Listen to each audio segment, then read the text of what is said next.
하나님 말씀은 마태복음 18장 21절에서 35절입니다. 마태복음 18장 21에서 35절 제목은 용서입니다. 한 절씩 교독할 텐데요. 녹음을 위해서 제가 여러분 차례에도 제가 또 같이 교독하도록 하겠습니다. 21절부터 시작하겠습니다. 그때 베드로가 나와 이르되 주여 형제가 내게 죄를 범하면 몇 번이나 용서하여 주리이까 7번까지 하오리이까. 예수께서 이르시되 내게 이르노니 7번뿐 아니라 7번을 70번까지도 할지니라. 그러므로 천국은 그 종들과 결산하려 하던 어떤 임금과 같으니 결산할 때에 10,000달란트 빚진 자 하나를 데려오매 갚을 것이 없는지라 주인이 명하여 그 몸과 아내와 자식들과 모든 소유를 다 팔아 갚게 하라 하니 그 종이 엎드려 절하며 이르되 내게 참으소서 다 갚으리이다 하거늘 그 종의 주인이 불쌍히 여겨 놓아 보내며 그 빚을 탕감하여 주었더니 그 종이 나가서 자기에게 100데나리온 빚진 동료 한 사람을 만나 붙들어 목을 잡고 이르되 빚을 갚으라 하매 그 동료가 엎드려 간구하여 이르되 나에게 참아 주소서 갚으리이다 하되 허락하지 아니하고 이에 가서 그가 빚을 갚도록 옥에 가두거늘 그 동료들이 그것을 보고 몹시 딱하게 여겨 주인에게 가서 그 일을 다 알리니 이에 주인이 그를 불러다가 말하되 악한 종아 내가 빌기에 내가 내 빚을 전부 탕감하여 주었거늘 내가 너를 불쌍히 여긴 것 같이 너도 내 동료를 불쌍히 여김이 마땅하지 아니하냐 하고 주인이 노하여 그 빚을 다 갚도록 그를 옥졸들에게 넘기니라. 함께 읽겠습니다. 너희가 각각 마음으로부터 형제를 용서하지 아니하면 나의 하늘 아버지께서도 너희에게 이와 같이 하시리라. 아멘. 오늘 우리에게 주신 말씀은 매우 명확한 주제를 가지고 있습니다.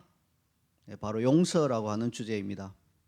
근데 제가 여러 번 언급해드렸던 것처럼 복음서가 기록될 때 초기의 두루마리는 이 초기 두루마리는 장과 절로 구분되어 있지 않았습니다. 그러므로 오늘 본문은 자연스럽게 지난주에 우리가 나누었던 관계라고 하는 그런 주제로부터 이어지는 말씀으로 볼 수 있습니다.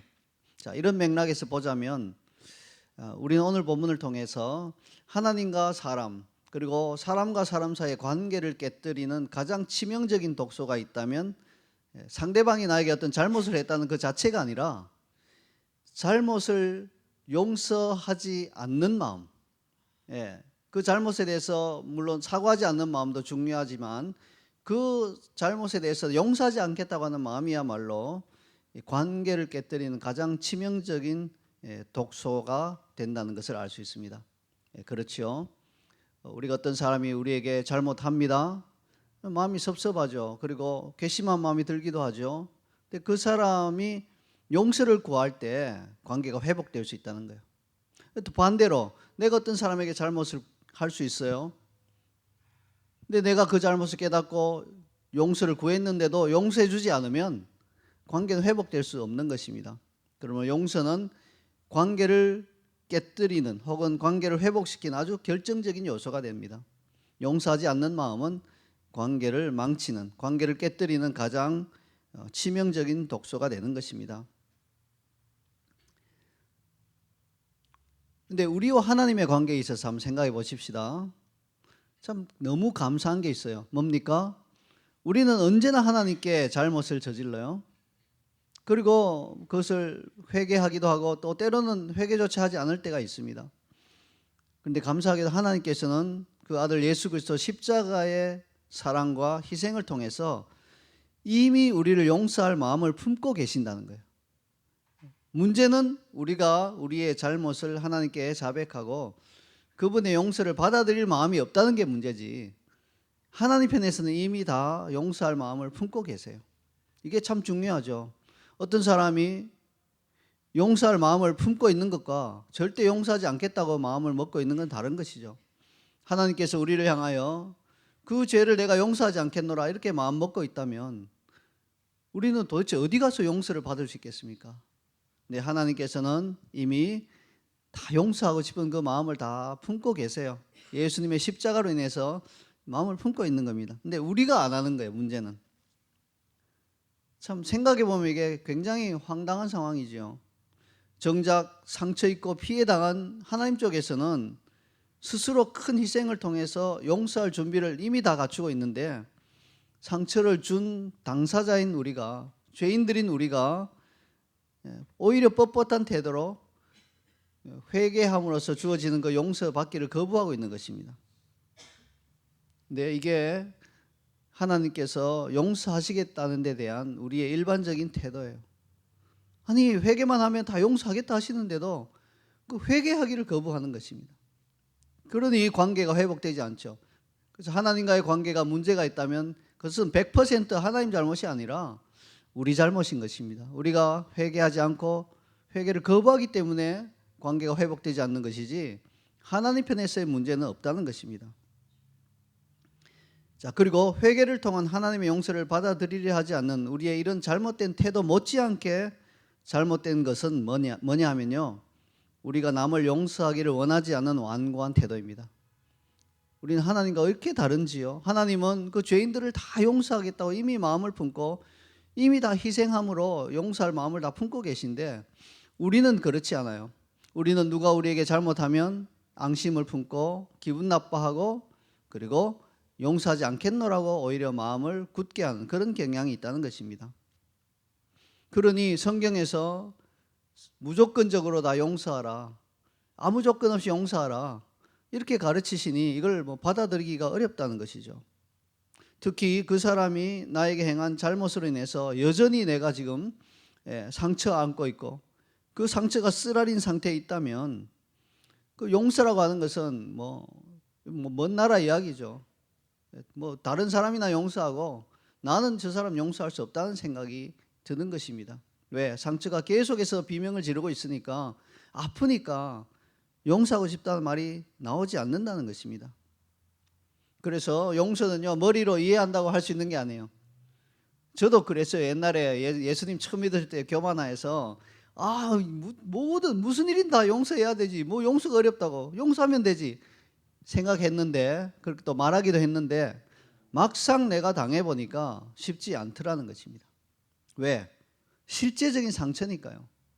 그러므로 이것은 믿음으로 할 수 있는 행위지 내가 머리로 생각해서 할 수 있는 행위가 아닌 것입니다. 용서는 실제로 머리로 이해한다고 할 수 있는 것이 아니라 한 사람의 패러다임이 바뀌어야 합니다. 용서에 대한 내 가치관 자체가 바뀌어야 돼요. 패러다임 자체가 바뀌어야 합니다. 그리고 이러한 변화는 오직 하나님의 은혜로 가능합니다. 그러니 자연인인 우리들에게 있어서 용서는 가장 어려운 주제가 될 수밖에 없습니다. 성경에서 제일 힘든 주제, 개인적으로 실제적으로 가장 힘든 주제가 뭐냐고 말한다면 저는 단연 용서라고 하는 주제라고 생각합니다. 그만큼 그것은 어려운 것입니다. 그러므로 우리가 자연인에 불과하다면 메시지는 여기서 거쳐야 되죠. 어떤 잘못은 결코 용서하기가 어렵습니다. 이렇게 말하고 끝내야 됩니다. 그러나 우리는 그리스도인입니다. 그리스도인으로서 우리는 용서에 대한 패러다임이 바뀌어야 하는 것입니다. 그래야 진정한 주님의 제자가 될 수 있습니다. 하나님의 은혜로 패러다임이 바뀌었을 때 비로소 용서가 가능하게 된 그런 생생한 신뢰를 하나 들어드리겠습니다. 제가 고등학생이었을 때 저에게 세례를 베풀어 주신 그때 그 당시 제가 출석하던 교회 담임 목사님은 김성한 목사님이란 분인데요. 이분은 나름 한국교회에서는 잘 알려진 신앙의 가문 출신 인분이었어요. 이분의 가까운 친척 중에 한 분이 하늘에 가득 찬 영광의 하나님이라고 하는 찬송가 가사를 작시한 김정준 목사님이고요. 또 가까운 친척 중에 한 분이 어두운 밤 마음에 잠겨라고 하는 찬송가 가사를 작시한 김재준 박사였습니다. 물론 신신학을 좀 하셔서 개인적으로는 좀 아쉽지만 어쨌든 한국교회에 있어서는 굉장히 잘 알려진 두 분이 외삼촌인가 그런 것 같아요. 삼촌인가. 이 김성한 목사님이 그분 역시도 굉장히 신실하신 하나님의 목회자였어요. 굉장히 신실하게 목회를 잘 하신 분이었습니다.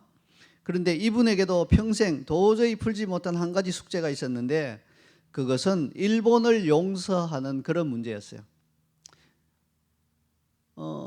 이분이 일본을 생각하기만 하면 피가 거꾸로 솟고 화가 나고 도저히 견디기 힘든 그런 감정에 휩싸이는 것입니다.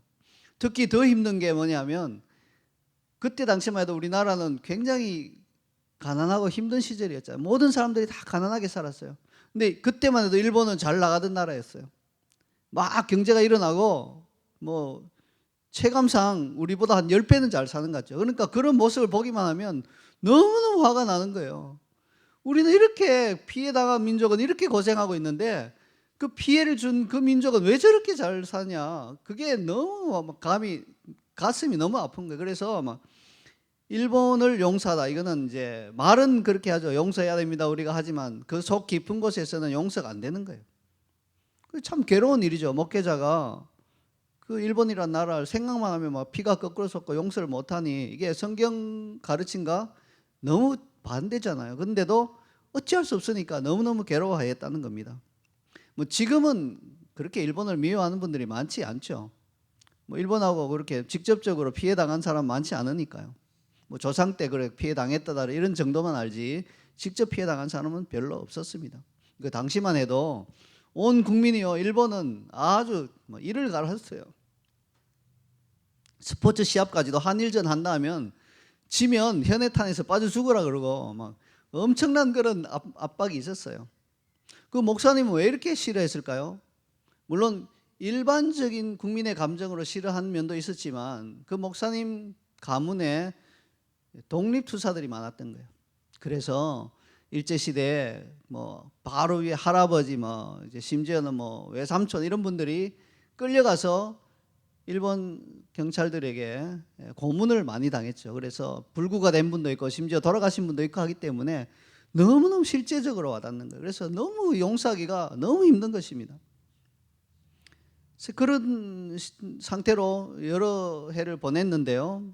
어느 날 밤에 늦게 이 목사님이 기도하시는데 또 갑자기 일본이 생각이 나는 거예요.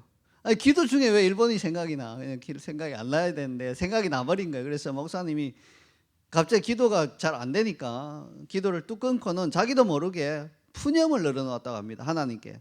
하나님, 우리 민족을 지독하게 괴롭힌 일본은 어째서 저렇게 잘 살고 있나요? 그렇게 자기도 모르게 기도 중이었으니까 하나님께 푸념을 늘어놓은 거예요. 기도도 아닌 거죠. 그런데 천만 뜻밖에도 그 푸념이 끝나자마자 성령님께서 생생한 음성으로 물으셨대요. 김 목사야, 너는 일본이 복을 받았다고 생각하느냐? 여러분, 우리가 기도 중에 하나님의 음성을 직접 들으면 그냥 막 감격이 되고 납작 엎드리지 않겠습니까? 근데 놀랍게도 마음속에 큰 응어리가 있는 사람들은요, 하나님의 음성을 직접 들어도 납작 엎드리지 않습니다. 오히려 대듭니다. 예, 잘 됐다, 그죠? 예, 뭐 평소에 뭐 화가 나 있었는데 막 말씀해 주시니까 잘 됐네. 대답해 보십시오 하고 이제 대들게 돼 있어요. 이게 사람의 심리라는 거예요. 여러분, 요나가 그랬지 않습니까? 하나님께서 이스라엘을 압제하는 니느웨를 막 심판해서 멸망시키기를 그렇게 바랬는데 아니 오히려 자기 입을 통해서 용서하시는 모습을 보고 얼마나 화가 났던지 요나는요 막 화가 나서 뒷돈통산하고 그래도 혹시 하나님이 멸망시킬지 모르니까 혹시 뜻을 바꿔서 멸망시킬지 모르니까 내가 그걸 목도해야 되겠다 싶어서 뜨거운 뒷동산에 올라가서 내려다보고 있는데 너무너무 더운데 박넝쿨이 쫙 자라서 이제 가려주니까 그나마 기분이 좋았어요. 근데 멸망은 안 시키시고 박넝쿨이 확 말라버리니까 너무 열받은 거예요. 너무 화가 난 거예요. 그래서 막 하나님께 막 대드니까 하나님께서 요나에게 말씀하셨죠. 내가 이 박넝쿨로 말미암아 성내는 것이 어찌 옳으냐 그렇게 물으셨어요. 근데 요나는요 내가 성내어 죽기까지 할지라도 옳으니다 하고 막 바락바락 대는 거예요. 이 목사님이 바로 이랬던 거예요. 너는 일본이 복을 받았다고 생각하냐? 그 질문에 뭐라고 대답했냐니까요. 하나님, 저렇게 잘 먹고 잘 사는데 복 받은 게 아니면 뭡니까? 하고 대든 거예요. 그러자 하나님께서 엄미하신 목소리를 이렇게 말씀하셨습니다. 일본은 자신들이 가진 부로 인해 나를 찾지 않고 있기 때문에 저들의 부는 저들에게 복이 아니라 저주니라. 그렇게 말씀하시는 거예요. 그 말을 듣고 목사님의 패러다임이 완전히 바뀌어버렸습니다. 아, 그렇구나. 저 잘 먹고 잘 산다고 생각한 게 저게 복이 아니구나. 저 잘 먹는 물질의 풍족함 때문에 하나님을 찾지 않으니 저건 저주구나. 반면에 우리 민족은 그렇게 힘들고 가난하고 힘들기 때문에 산에 올라가서 하나님을 찾고 기도하고 하나님 아니면 답이 없으니까 하나님을 찾으니까 이건 복이구나. 생각이 완전히 바뀌어버린 거예요. 패러다임이 완전히 바뀌어버린 겁니다. 이 사건 이후부터 김 목사님은 일본을 생각할 때마다 하나님을 떠난 그들의 비참한 영적인 현실을 생각하며 눈물로 그들 위해 기도할 수 있게 되었다고 합니다. 그리고 일본을 용서하고자 하는 마음은 이미 그 전에 다 주어졌죠. 패러다임이 바뀌니까 용서가 되는 거예요. 이게 뭐 정말 불쌍하거든요. 보니까 영적 시각으로 보니까 너무너무 불쌍한 거예요. 그래서 패러다임이 바뀌어서 이제 그들을 위해서 눈물로 용서할 수 있고 눈물로 기도할 수 있게 되는 것입니다. 이처럼 우리 역시 누군가를 용서하기 위해서는 하나님께서 은혜로 영적인 실상을 보여주셔야 돼요. 그래서 용서에 대한 우리의 패러다임이 바뀌어야 하는 것입니다. 오늘 본문에 나오는 베드로가 바로 그러했습니다. 예수님은 용서에 대한 베드로의 패러다임을 바꿔주기 위해서 7번씩 70번이라고 하는 도무지 말이 안 되는 큰 숫자를 제시하신 것입니다. 또 그것도 안 되니까 뭐 부족하니까 비유를 통해서 1만 달란트라고 하는 상상할 수도 없는 그러한 금액을 베드로에게 제시하신 것입니다. 어안이 벙벙할 정도의 큰 숫자를 들이대야만 베드로의 고정관념이 깨질 수 있기 때문에 그랬던 것으로 생각이 됩니다. 이것은 오늘날 우리도 역시 그러합니다. 자, 그렇다면 용서에 대하여 베드로가 기존에 가지고 있었던 패러다임은 어떤 것이었는지 확인해 보겠습니다. 본문을 시작하는 21절을 함께 읽겠습니다. 그때 베드로가 나와 이르되 주여 형제가 내게 죄를 범하면 몇 번이나 용서하여 주리이까? 7번까지 하오리이까? 자, 방금 읽은 것처럼 베드로가 가지고 있던 용서에 관한 패러다임은 최대한 7번까지였습니다. 사실 7번이라고 하는 것도 베드로의 기준으로는 결코 작은 숫자가 아닙니다. 왜냐하면 그 당시 랍비들은 3번까지는 용서다 이렇게 가르쳤기 때문에 그래요.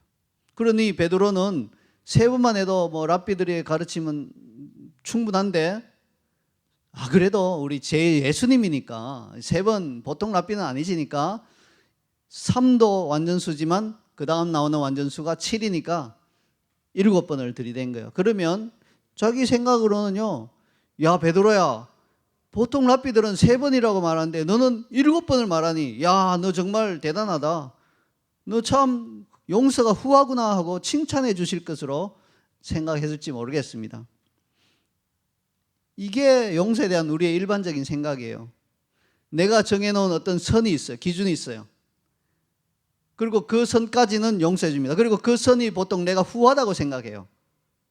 예를 들면요, 나에게 돈을 빌려간 사람인데 돈을 안 갚으면 내가 얼마까지 참아줄까? 한 10만 원까지는 참아주는 거예요. 그래 한 8만 원 7만 원은 참아주고 용서해 주자. 근데 10만 원 넘으면 안 참아. 10만 원 넘으면 너무 큰 돈이잖아. 그건 받아야 돼. 그거는 뭐 용서해 줄 수 없어. 이렇게 생각할 수 있습니다. 나를 건드리는 건 참지만 나를 사랑하는 내 가족들 건드리는 건 내가 못 참아. 그 기준을 세워놓는 거예요. 그 기준이 자기 기준인 것이에요. 그리고 그걸 후하다고 생각해요. 근데 예수님은요, 용서에 대해서 어떤 기준을 세우는 것 자체를 깨뜨려버리기를 원하신 거예요. 내가 어떤 기준을 세워놓고 이 정도까지는 그래도 용서해주고 이거 넘어가면 이건 좀 곤란하다, 이런 기준을 세우는 것 자체를 깨뜨려버리기를 원하시는 거예요. 그래서 예수님은 베드로가 꿈에도 생각해보지 못한 기준을 본문 22절에서 제시하십니다. 함께 읽겠습니다. 예수께서 이르시되 내게 이르노니 7번뿐 아니라 7번을 70번까지라도 할지니라. 자, 예수님의 이 가르침을 두고 만약에 어떤 사람이 7번씩 70번 그러면 77이 490번. 490번까지는 용서하고 그 이후부터는 용서하지 말라는, 안 해도 된다는 말씀이다 라고 해석한다면 그 사람은 율법주의자인 거예요. 주님의 마음을 전혀 모르는 것입니다. 지금 예수님이 490번을 이야기하신 것은 도저히 불가능한 숫자를 그냥 예시로 든 거죠. 완전수 7에 또 완전수 70을 곱해서 490이 나오니까 이거는 뭐 아무리 해도 채워지지 않는 도저히 불가능한 숫자를 그냥 제시하신 것입니다. 만약에 이런 율법주의적 태도를 갖고 있다면요, 누군가 자기에게 잘못하고 용수 구할 때 용서해 주면서 숫자를 속으로 세겠죠. 76번째다 이놈아, 기다려라. 또 이렇게 해서 또 막 잡아서 야 374번째야, 조금 얼마 안 남아서 이렇게 하죠. 490번째 용서를 구하면 속으로 마지막이다 이놈아, 잘됐다고 속으로 좋아할지 몰라요. 왜냐하면 491번째는 합법적으로 당당하게 용서 안 해도 되니까. 이런 태도를 우리가 가지고 있다는 거예요. 율법주의적 태도예요. 내가 정해놓은 선이 있어요. 그 선 안에서는 내가 후한 사람이야, 호인이야, 용서 다 해줘. 선 넘어가면 보자 못 참겠네, 이렇게 돼서 용서 안 해줘. 이게 바로 우리가 가지고 있는 일반적인 용서에 대한 생각인 겁니다. 예수님은 그걸 깨뜨려버리기 원하는 거예요. 숫자가 문제가 아니다. 그래서 엄청난 숫자, 생각하지도 못한 숫자를 들이대신다는 것입니다. 사실 70번만 해도 충분하죠. 70번도 어렵잖아요. 근데 혹시 70번 하면 70은 해볼 만한데 71번째부터는 이렇게 생각한 사람이 있을까 봐 7번씩 70번 이렇게 해서 490으로 멀리 아주 떼어넣어 버린 거예요. 생각하지도 못할 정도로. 그렇습니다.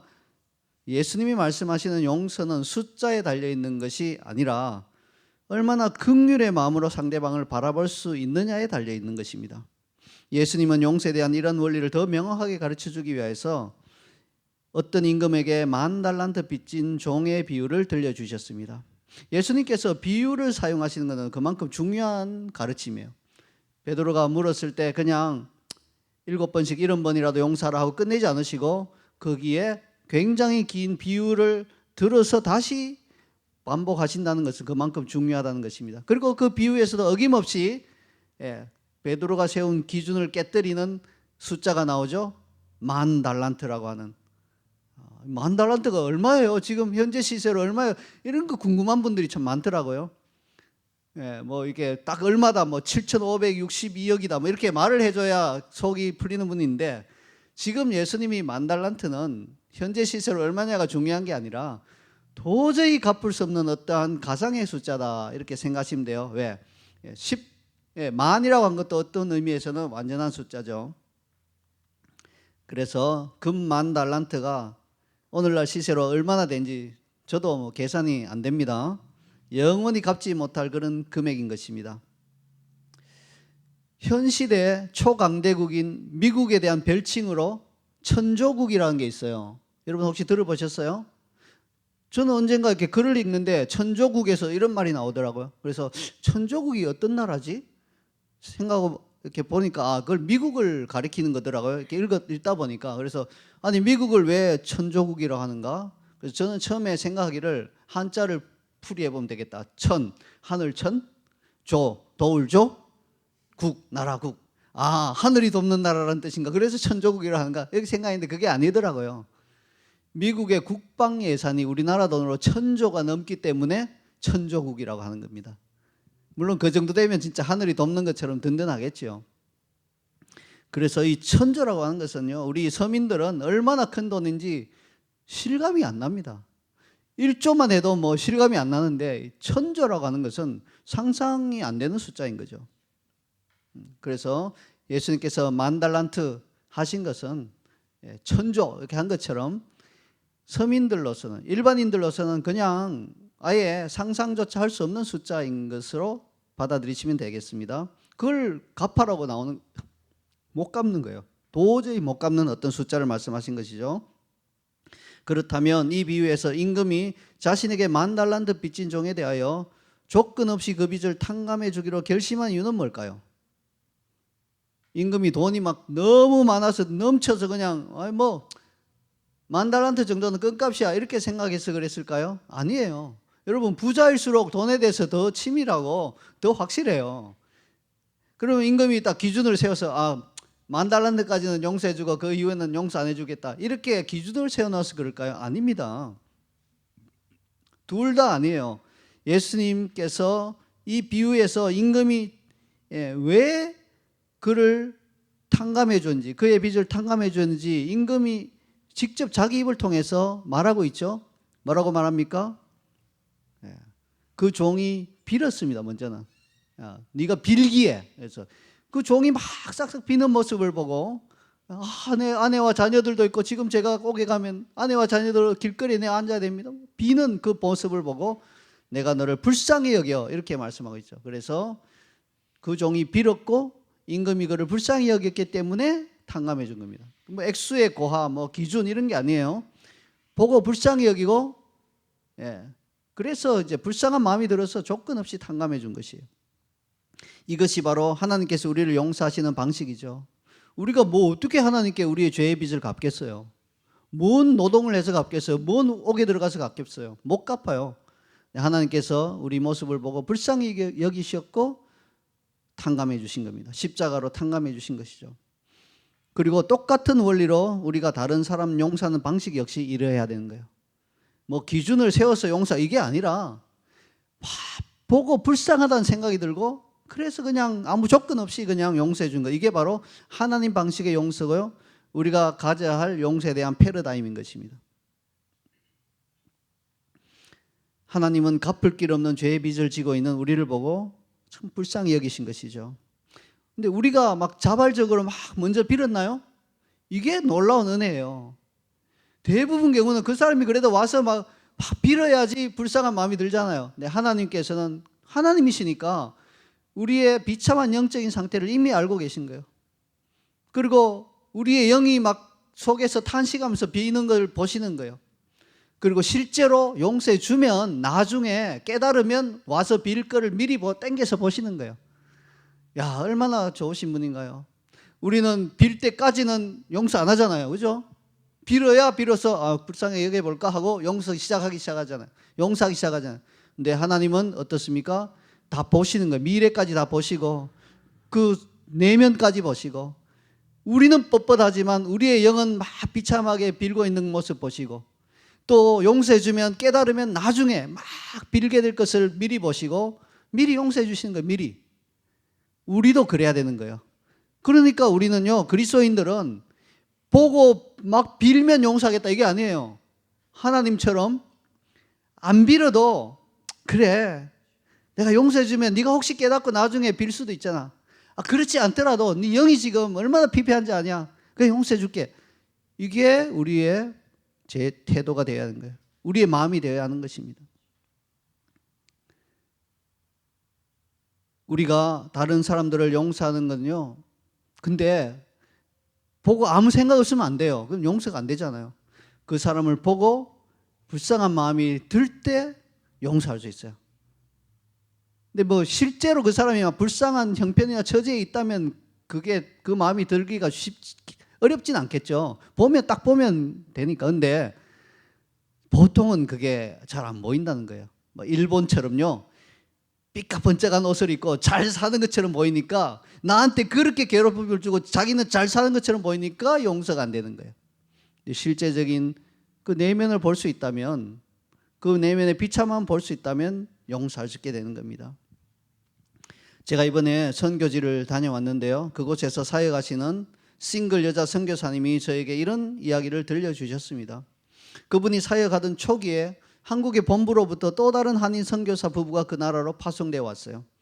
본인이 그걸 승인하고 찬성한 건 아니었대요. 그냥 자기는 그 나라 전체를 자기가 관장하고 있기 때문에 그냥 현지인들과 잘 할 수 있다고 생각했는데 한국 본부에서 생각이 달랐나 봐요. 나라가 너무 크니까 거기에 한 명 정도 더 가서 협력해서 일하면 좋겠다는 생각이 들었나 봐요. 그리고 또 마침 그 나라를 품고 기도하고 내가 그 나라로 가겠습니다 하는 분이 나왔기 때문에 훈련해서 보낸 거예요. 그러니까 이제 보낸다고 하니까 또 오지 마십시오 할 수는 없으니까 그냥 받은 거예요. 그러니까 조금 애매한 상황이죠. 근데 더 애매한 게 뭐냐. 뒤늦게 파송되어 온 선교사가 이 본국에서 사역 경험도 풍부한 분이고요. 또 목사님인 거예요. 본인은 그냥 평신도의 여자 선교사고 싱글인데 결혼한 목사님이고 사역 경험도 풍부한 분이 오신 거예요. 뒤늦게. 그러니까 이걸 어떻게 돼야 할지 굉장히 애매하고 부담스러웠다고 합니다. 물론 자신이 선임 선교사이므로 사역의 질서를 따라서 자연스럽게 그냥 후임 선교사 대하듯이 대하면 되는 거예요. 그래서 그렇게 대했다고 합니다. 그렇지만 그게 말처럼 쉽지 않잖아요.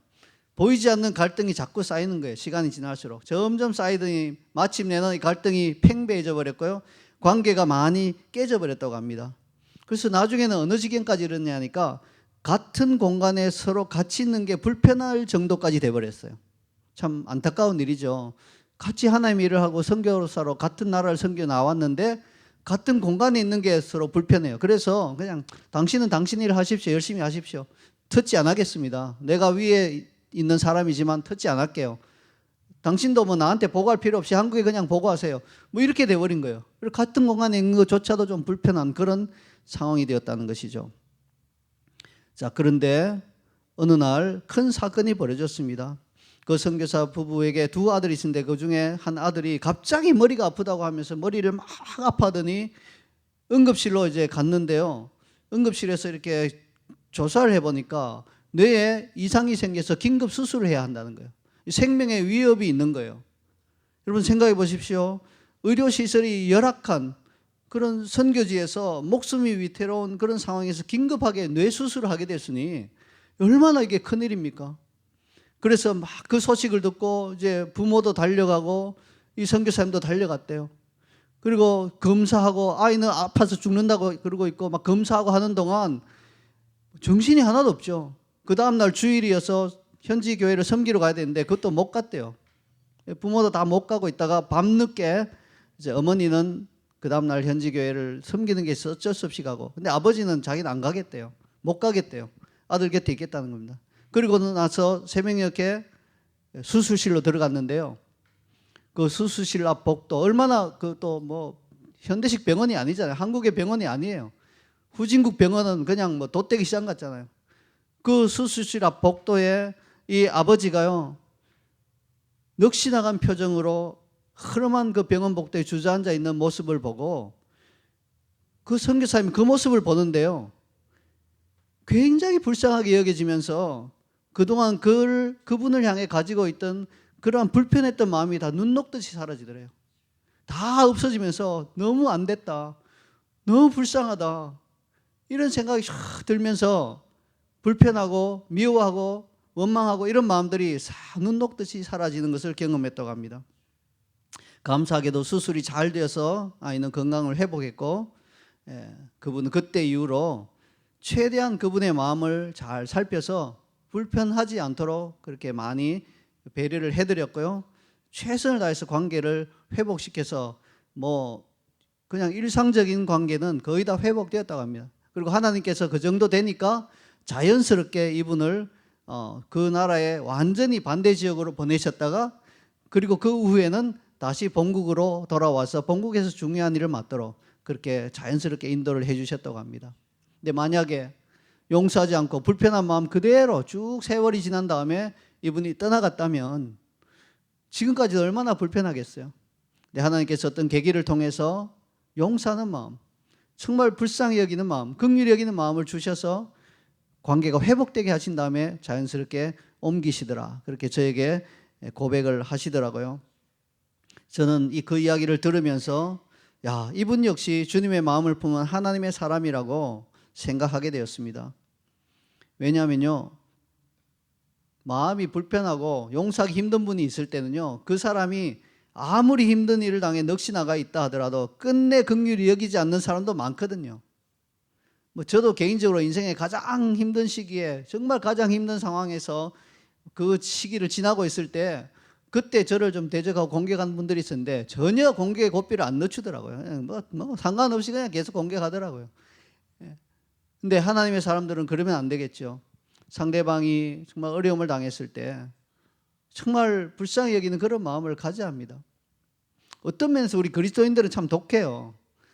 뭐 한번 뜻을 정하면 막 그냥 뜻을 꺾지 않고 끝까지 공격하고 하는 그런 모습을 볼 수 있어요. 여러분, 뭐 이렇게 영화 보면 무술 영화 있죠. 무술 영화 이런 데 보면 재밌는 게 장면이 있어요. 주인공하고 그다음에 불구대천의 원수가 이 절벽 위에서 막 싸워요. 절벽 위에서 뭐 스릴이 있으라고 하는지 꼭 로케이션을 그런 데 잡더라고요. 절벽 위에서 목숨 걸고 싸우고 있는 거예요. 그러다가 이제 빡 하고 이제 주인공이 딱 쳐서 이 악당이 절벽 아래로 떨어지려고 해서 나뭇가지를 잡고 매달려 있어요. 그럼 상식적으로 어때요? 나뭇가지를 발로 딱 부러뜨려서 떨어뜨려야 되잖아요. 근데 손을 잡고 끌어올려줘요. 그 끌어올린 다음에 또 다시 싸워요. 목숨 걸고. 그런 모습을 보면서 야, 이거 참 이게 뭐 현실도 저럴까 이런 생각이 좀 들어요. 네, 이 사회에서도 그런 기본 상식이란 게 있잖아요. 상대방의 어려움, 고통 그런 가운데 있을 때는 좀 봐주고 이런 게 있잖아요. 우리 그리스도인들이 세상 사람보다 못해서야 되겠습니까? 우리는요, 아무리 원수 같은 사람이 있다 하더라도 그 사람이 불쌍하고 측은한 이런 면들을 잘 봐야 되는 것입니다. 그래서 이 마땅히 불쌍히 여길 자를 불쌍히 여기는 그런 하나님의 마음, 이 마음을 우리가 품을 수 있어야 합니다. 그리고 정말 성숙한 그리스도인이라면 내 눈에 보이는 그런 불쌍한 모습을 보고 불쌍하다고 여기고 용서할 것이 아니라 영적인 면, 하나님의 시각으로 그 사람의 상태를 볼 수 있어야 되는 것입니다. 나를 괴롭히는 그 남편, 나의 원수처럼 대하는 그 친구들, 뭐 친구라고 하기도 어렵죠. 사업 파트너들, 이런 사람들의 영적인 상태를 보고 그들을 불쌍히 여길 수 있어야 한다는 것입니다. 오늘 비유에서 주인으로부터 큰 빚을 탕감받은 종은 왜 다시 옥에 갇히는 신세가 되고 말았을까요? 이유는 뭡니까? 임금이 자신에게 어떤 큰 빚을 탕감해 줬는지를 잊어버린 거예요. 그리고는 자기에게 빚진 자를 용서하지 않았기 때문에 옥에 갇힌 것입니다. 여러분, 이것이 우리의 모습일 수 있다는 데서 경각심을 가져야 합니다. 여러분, 이 비유를 읽으면서 그 참 몹쓸 종이구나, 어찌 그럴 수 있나, 이렇게 혀를 차고 끝내버리면 이게 아무것도 안 돼요. 그냥 나하고는 상관없는 이야기가 돼요. 근데 내가 바로 이 종일 수 있다는 생각을 가지셔야 돼요. 내가 어떤 존재입니까? 왕이신 하나님으로부터 말할 수 없는 1만 달란트와 같은 그런 죄의 빚을 탕감받은 존재잖아요. 근데 내가 나에게 좀 잘못한 한 300데나리온 정도 되는 그 잘못을 저지른 우리 다른 사람들을 용서하지 않는다면 내가 바로 이런 종이다라는 그 경각심을 가져야 한다는 것입니다. 이것이 바로 비유를 들려주신 예수님의 마음인 것입니다. 그 비유를 듣고 깨달으라. 그 비유에 나오는 그 종이 바로 너일 수 있다는 것을 우리가 늘 기억해야 되는 것입니다. 그렇지 않으면 뭐 이 비유는 그냥 하나의 이야기에 그치고 말 것입니다. 여러분, 다윗이 범죄하였죠. 그래서 자신의 충성스러운 부하 우리아를 죽이고 또 그의 아내 바세바를 빼앗았습니다. 살인죄와 간음죄를 범한 거예요. 그때 하나님의 선지자 나단이 찾아와서 다윗에게 이야기를 들려주기 시작해요. 비유죠. 어떤 부자가 있었는데 말입니다 하면서, 왕의 나라에 부자가 있었는데 뭐 양과 염소가 엄청나게 많은 부자인데 이웃에 한 가난한 집이 있었는데 그 집에는 딱 어린 양 새끼 하나밖에 없었는데 부자에게 친구가 누가 찾아오니까 그 사람을 위해서 이웃의 어린 양을 딱 한 마리 있는 그 새끼 양을 잡아서 대접했다고 합니다 하니까 다윗이 막 노발대발하면서 어디 그런 자가 있나, 그런 자는 죽어야 할 자이다, 이렇게 선언을 한 거예요. 그때 나단이 다윗 왕이시여 당신이 바로 그 부자입니다 이렇게 지적해 줄 때 다윗이 무너졌잖아요. 이게 다윗의 위대한 점이죠. 그는 그 이야기에서 나오는 그 사람이 바로 자기 자신인 것을 깨달았고요. 그래서 그는 눈물로 침상을 띄우고 그 결과 하나님의 용서를 받았고 또 시편 51편이라고 하는 보석 같은 회개 기도문을 우리에게 남겨주게 된 것이죠. 만약 다윗이 나단 선지자의 비유를 단순히 자신의 날에서 일어났던 어떤 자신과 상관없는 한 이야기로만 받았다면 회개 역사는 일어나지 않았을 것입니다. 우리 역시 마찬가지입니다. 오늘 이 비유를 듣고 아유 그런 나쁜 종이 있나, 참 감옥에 가도 마땅하다 이렇게 생각하고 말 것이 아니라 내가 바로 그러한 자일 수 있다. 내가 하나님께 1만 달란트 빚을 탕감받은 자인데 내가 지금 300데나리온 나에게 괴롭히는 그 사람을 용서하지 못하고 있는 내 모습이 바로 이 모습이다. 내가 자칫 잘못하면 다시 옥에 갈 수도 있다. 이런 경각심을 가져야 하는 것입니다. 그리고 내가 하나님께 어떤 용서를 받았는지를 기억하지 않을 때 내가 다른 사람을 용서하지 못하는 것과 함께 또 다른 사람을 용서하지 못하는 결정적인 또 다른 이유가 있는데 그것은 뭡니까? 그 사람이 자기 잘못을 인정하고 나에게 사죄하지 않을 때 나는 그 사람을 용서하기 어렵다는 것입니다. 나에게 잘못을 한 사람이 자신의 잘못을 인정하고 사죄한다면 그와 같은 사람을 용서하는 것은 그렇게까지 어렵지는 않죠. 그러나 그 사람이 자신의 잘못을 전혀 인정하지 않고 사죄하지도 않는다면 그와 같은 사람을 용서하는 영적인 눈이 열려 있지 않으면 쉽지 않은 거예요. 뻔뻔하게 여겨지고 뭐 저런 인간이 있나 이런 생각이 먼저 들기 때문에 쉽지 않는 것입니다. 그러나 우리가 하나님의 시각으로 그 사람의 상황을 보면 용서할 마음이 생겨나는 것입니다. 여러분 생각해 보세요. 나에게 명백한 잘못을 하고도 뻣뻣해서 사과조차 하지 않고 내가 뭘 잘못했냐 이런 태도로 있는 사람의 영적 상태가 어떨 것 같습니까? 모르긴 몰라도 그 사람은 하나님과의 올바른 관계가 있지 않을 거예요. 왜냐하면 하나님과 올바른 관계에 있다면 하나님이 말씀하시겠죠. 너 그러면 안 된다. 그 형제에게 가서 사과하라 이렇게 하실 텐데 전혀 그런 게 없다는 것은 그와 하나님의 관계가 이미 깨져 있다는 말이에요. 영적으로 그 사람은 이미 비참한 상태에 있다는 그런 뜻인 것입니다. 그런 의미에서 그 사람을 영적 시각으로 보면 굉장히 비참한 사람이에요. 여러분 자기가 지금은 힘이 있는 것 같고 자기가 지금은 우위에 있는 것 같이 그렇게 큰 소리 치지만 영적으로 보면요 그 사람은 비참한 사람이에요. 곧 끌려갈 거예요. 그 사람도 곧 왕을 만나야 되거든요. 왕을 만나면 그 사람도 1만 달란트 빚지고 있는 거예요. 나한테 지금 300데나리온 빚진 게 문제가 아니에요. 1만 달란트 왕에게 빚진 걸 그냥 그대로 가지고 있는 사람인 것을 보게 될 때 우리는 그 사람을 향한 긍휼한 마음을 가질 수 있게 된 것입니다. 그러면 우리는요 그 사람을 위해서 기도해주고 내가 먼저 용서하고 그리고 그 사람의 잘못을 내가 그냥 덮어주고 하는 이러한 자리로까지 나아갈 수 있게 되는 것입니다. 이제 말씀의 결론을 맺겠습니다. 그리스도인의 삶에서 정말 힘들지만 반드시 넘어야 할 하나의 큰 벽이 있다면 나에게 잘못한 모든 사람들을 용서하는 것입니다. 여러분 이 시간 한번 자기 자신의 삶을 돌아보세요. 혹시 내 중심에 용서하지 못하고 있는 어떤 사람이 있는지 지금 한번 생각해 보세요. 그런 사람이 있다면 그것은 굉장히 큰 장벽으로 남아있는 것이에요. 제가 저에게 세례 주신 그 목사님이 성령의 음성으로 돌파하고 패러다임이 바뀌어서 용서할 수 있게 된 것처럼 무슨 방법을 통해서든지 성령께서 감동하셔서 그 사람에 대한 용서의 마음이 일어날 수 있도록 여러분 간구하셔야 됩니다. 그 벽을 넘어가셔야 되는 거예요. 어떤 그리스도인들은 용서하라고 하시는 주님의 가르침을 아예 무시하고 살아가는 그런 분들도 있습니다. 그건 하루하루가 지옥일 것입니다. 그리고 조금 양심 있는 그리스도인들은 용서하지 못함으로 인해서 늘 양심의 가책을 품고 있습니다. 그래서 어떤 분들은 주기도문을 암송할 때 우리가 우리에게 죄 지은 자를 사하여 준 것처럼 이라고 하는 부분을 그냥 아주 작은 소리로 하든지 스킵하는 분들이 있어요. 왜? 양심의 가책 때문에 그걸 못하는 거예요. 그것만 해도 참 애교스러운 수준이지만 언제까지나 우리가 주기도문의 그 부분을 스킵하면서 신앙생활 하겠습니까?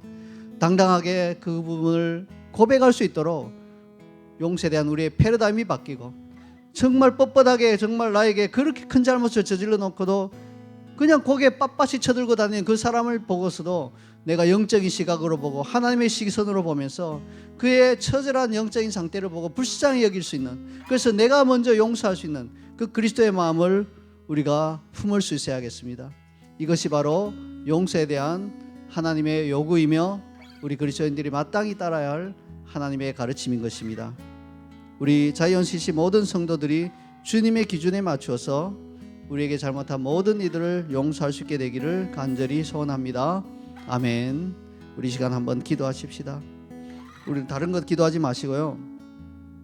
하나님, 이 시간 제가 혹시라도 내 마음 가운데 용서하지 못하는 그러한 사람이 있는지를 한번 돌아보게 하여 주시고, 그 사람이 있다면 하나님 제가 그를 용서하되 하나님 그의 비참한 상황을 제 눈에 보게 해달라고, 그 영적인 상황을 제 눈에 좀 보게 해달라고 이렇게 기도하면서 그 사람을 용서하고 풀어놓아 주음으로 말미암아 내가 노임받는 그러한 기도를 하도록 하겠습니다. 우리 한번 주신 말씀 한번 잠깐 보신 다음에 간절히 한번 주여 부르고 기도하도록 하겠습니다.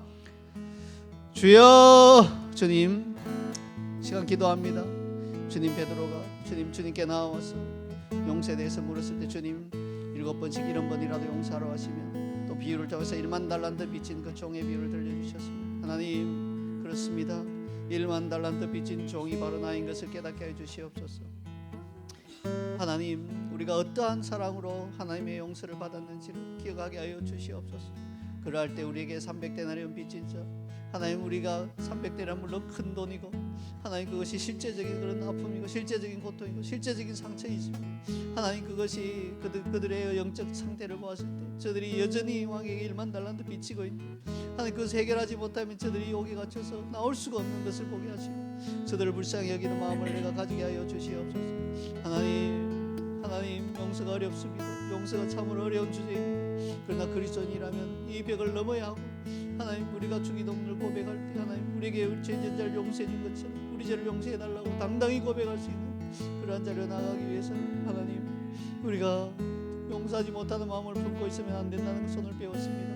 하나님, 우리가 살아오면서 얼마나 많은 사람들에게 상처를 받고 얼마나 많은 사람들 우리가 용서했다고 하지만 마음속 깊은 곳에서 혹시 용서하지 못하는 사람이 있습니다. 주님, 긍휼히 여겨 주시옵소서. 불쌍히 여겨 주시옵소서.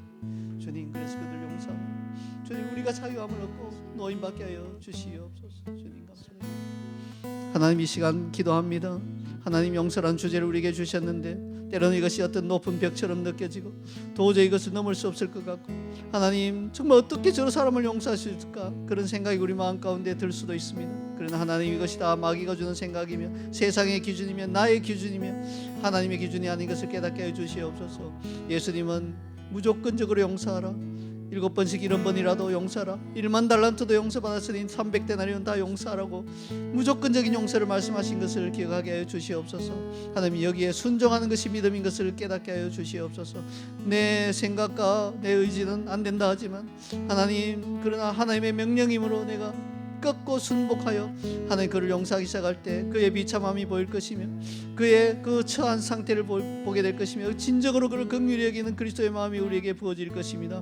이와 같은 방식으로 우리가 세상을 용서하고 우리에게 잘못한 자를 용서하며 하나님, 우리도 용서함을 받은 자로서 이 땅을 힘있게 살아갈 수 있음을 믿고 감사를 드립니다. 용서하지 못하는 마음은 감옥에 갇힌 마음인 것을 기억하게 하여 주시옵소서. 하나님, 감옥에 갇혀서 사는 그 삶이 즐거울 리가 없지 않습니까? 하나님, 용서함으로 그 감옥을 깨고 나와서 많은 사람에게 용서의 복음, 화평의 복음을 전하는 자로 이 땅을 살아가게 하여 주시옵소서. 감사드리며 예수님의 이름으로 기도하옵나이다. 아멘.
이제는 우리 주 예수 그리스도의 은혜와 하나님 아버지의 극진하신 사랑과 성령의 감동감과 충만 교통하심이 우리 자신이 가지고 있던 용서에 대한 패러다임을 내려버리고 무조건적으로 용서하라고 하시는 예수 그리스도의 그 새로운 패러다임을 받아 용서하지 못했던 모든 자들을 용서함으로 우리가 용서하지 못함이라는 감옥에서 풀려나와 자유롭게 살기를 소원하며 이 시간 머리를 숙인 사랑하는 우리 자이언CC 모든 성도들과 주를 사랑하는 모든 이들 위해 이제로부터 영원토록 함께 있을지어다.